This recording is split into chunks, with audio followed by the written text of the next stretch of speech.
Hello, denizens. Oh, lots of silliness today. You have no idea what I've gone through to record today's video. So as always, if this is your first visit to my channel, please hit the subscribe button. I would appreciate it. The best 5 minutes you will waste, or the worst, depending on your perspective.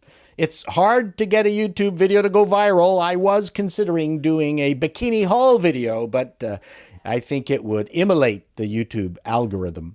My favorite topics are anything science and space related, and the latest SpaceX launches have been super exciting. These things cost a fortune, yet Elon has got them lined up like a Pez dispenser. Starship N10 rocketed up to 10 kilometers above the Earth's surface before starting its now traditional belly flop descent back to actually sticking the landing like Simone Biles at the Olympics, only to blow up 8 minutes later in a huge ball of fire.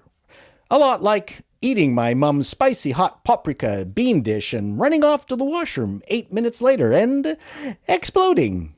Have you heard of those car insurance programs where if you agree to install a telemetry device that tracks your driving habits, they'll offer lower rates to safe drivers? But I've been told that in reality, it's a scam because its parameters are so narrow, no one gets the discount. Well, Beam, a dental insurance underwriter, is taking a page from the car insurance companies by offering its Beam-connected Bluetooth toothbrush so you can earn lower rates by brushing properly. But you just know Beam won't pay up. They'll find any excuse, just like those car insurers. Oh, you have plaque on your number 10 lateral incisor. Oh, and a little 6 gun recession on the first molar.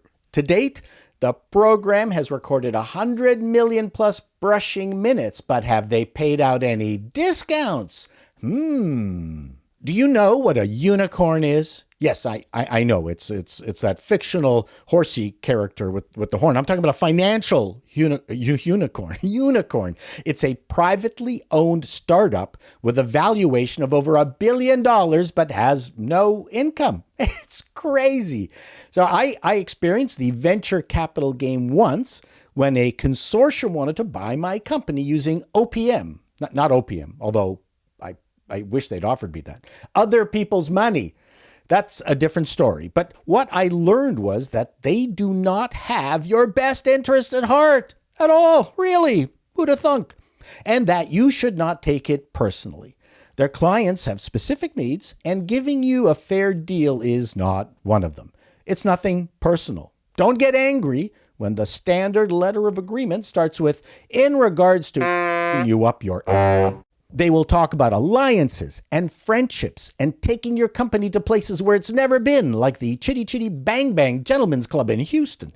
They'll also tell you all about all the connections they have, which will instantly put your business on the road to riches. Well, that will turn out to be crap. And the only connections will be demanding that you use their own suppliers at inflated prices. So good for those unicorns that have managed to get cash for creating nothing. I wish I could do that.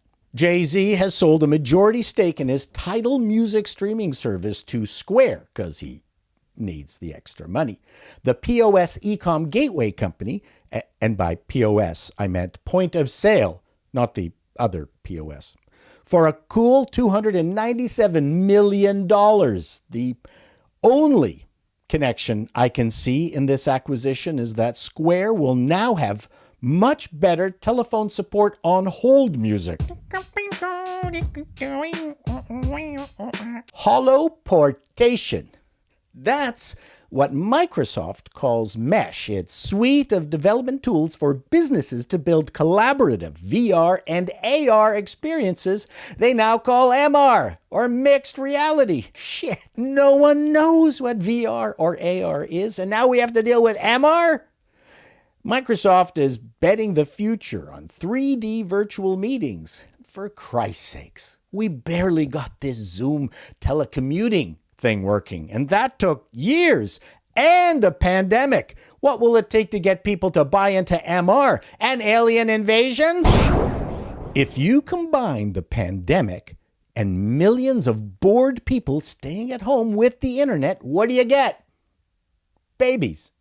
But I'm not talking about babies. I'm talking about interest in collectibles. Yes, these bored people, mostly men, with more money than brains, have gone nuts over collectibles. And forget about the classic old baseball cards, which have always had some value, like the Honus Wagner, the Roberto Clemente, and Hank Aaron cards. Hell, a Topps 1952 Mickey Mantle card sold for $3 million back in 2018.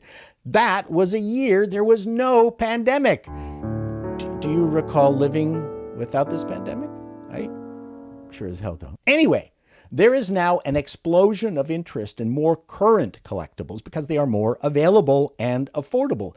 Pokemon cards have become huge because we're seeking out communities outside of MMOs, and collectibles have been anointed with the hot new acronym NFT, as in non-fungible tokens.